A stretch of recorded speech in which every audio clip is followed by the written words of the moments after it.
আজকের ভিডিওটা একটু অন্যরকম। কাউকে দোষারোপ করছি না, আমি জাস্ট আমার কথাটা বলছি। কারণ যেসব বাচ্চাদের, আমার একটা ছোট্ট ছেলে আছে, 2 দিন বাদে স্কুলে যাবে। তো সেই সব উদ্দেশ্য নিয়েই আমি বলছি কথাটা, যে স্কুলে এমন কিছু প্রজেক্ট দেওয়া হোক যেটা বাচ্চারা নিজেরা করতে পারবে। বাড়ি থেকে করে দেওয়া হচ্ছে, সেটা সবাই জানে, বুঝতেই পারছে, কারণ এত সুন্দর জিনিস বা এত সুন্দর প্রজেক্টটা একটা বাচ্চার পক্ষে করা সম্ভব নয়। আর বাচ্চাটা করবেই বা কী করে, সে তো জানেই না।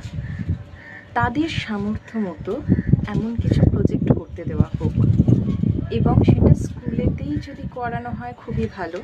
কিন্তু সেটা তো সম্ভব নয়, পড়াশোনা শিখিয়ে সেটা স্কুলের ব্যাপার। কিন্তু বাড়িতে যেটা করতে দেওয়া হচ্ছে সেটা যেন বাচ্চারা যাতে করতে পারে সেইটা মাথায় রেখে